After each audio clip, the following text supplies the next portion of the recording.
Why does the offense suck?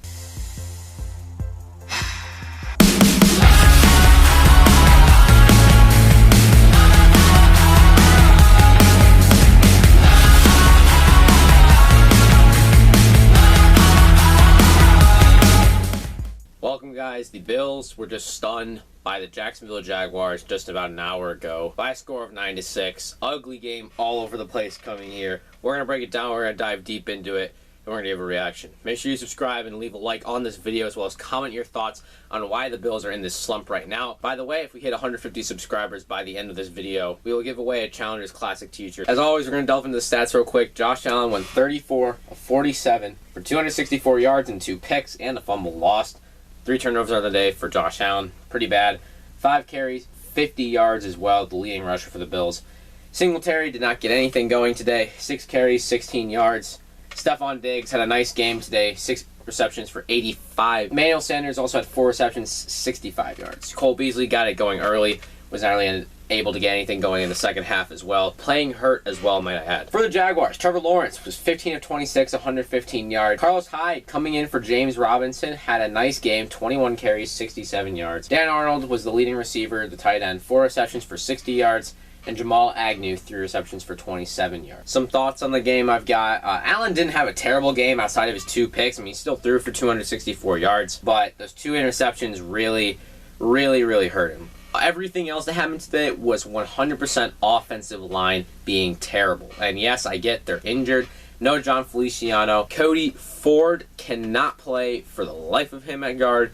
I think that he actually might get cut by the end of this season. He's not lived up to his second-round pick that he was. He's actually a top of the second round just a couple years ago. Has not been very good at all whatsoever for the Bills. As I said, the O-line was banged up. There's no run game outside of Josh Allen. That's a big thing that's really got to get fixed soon. Bills probably want to get someone that'll be explosive. Maybe they'll be able to pick someone up in free agency. At some point, we really need to make it noticed that Josh Allen can't roll out to his right and make a throw every single play. The offensive line has got to be better. He was only standing in the pocket for like 2 seconds or less, and then he would have to scramble out to the right side, and he'd have to try to make something happen, which is really not going to work for this offense in the long haul. They need to be better. Defense had a great game today. Personally, I thought they did everything they absolutely needed to. They're still the number 1 unit in all of football, which is crazy. Offense needs to be more consistent. That is the biggest problem with the Bills right now. White's a lockdown corner. You saw him drop an interception. That's just not who he is. He's not an intercepting cornerback. He's a guy who locks down. He defends the passes, does not get the picks, but he is a lockdown corner and probably, in my eyes, a top 3 corner in all of football. Tremaine Edmunds did not have a good game on the other hand. While the defense had a good game, he really did not. You might see he had a few tackles, but he missed a tackle that let a big first down happen that led to a Jaguars field goal. In coverage today, not very good. Run stuffing, he was okay. He had a couple of penalties today, I believe. Oh, the penalties for the Bills have just been terrible this year, might I add. But really, Tremaine Edmunds did not have a very good game. Now I'm going to go into why the Bills should not be worried about this loss and why they should be worried about this loss. Why they shouldn't, the O-line, Dawson Knox, Cole Beasley, in the secondary, they're all banged up. The Bills were playing banged up against a hungry Jaguars team.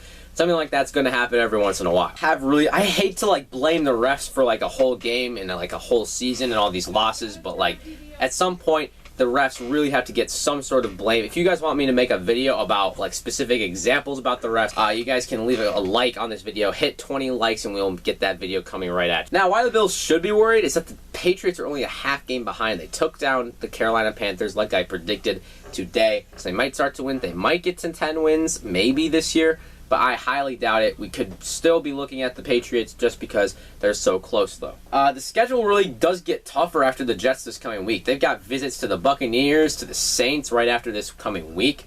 They got some tough games coming up after it, and we got 2 games against the Patriots that are going to matter big time when it comes to the division. McDermott's clock management really has not been top-notch this year. I wouldn't say it's been terrible. It's just he needs to start taking timeouts at different times. I really do think that that's the biggest problem with Sean McDermott. Obviously, great football coach. I will not give him that. He's a top 5 coach in all of football. He's really done a good job coming into this Buffalo organization. But his clock management has never been super great. I think that's one of his flaws he's got to fix. And I think that the Bills will start to win more games when it comes to that. The only other thing I have to add about this game is the fact that they did not have a deep man on that punt. I thought that what they should have done was put a deep man back and force maybe the punter to try to hold the ball. And what happens is, even if they put a high punt, what you do is you have your guy just try to fair catch the ball, and he'll have like one more second, try to get another playoff, to try to get a big time, like, that'd be a pretty big time touchdown, obviously, but you still need to have someone deep back there, because just trying to block it, the guy can get it off super quick. What other notes do you have about this game? Let me know in the comments below. Make sure you subscribe and become a patron, as well as listen to us on Spotify. Buffalo Bills Locker Room, as well as Hardball Hangout if you want your baseball stuff. For any business inquiries, challengersandchannel@gmail.com, as you already know. Like, subscribe, as I already said. And make sure you guys go down and leave a comment. I'll see you guys in the next one. Go Bills, go Phils, and peace out.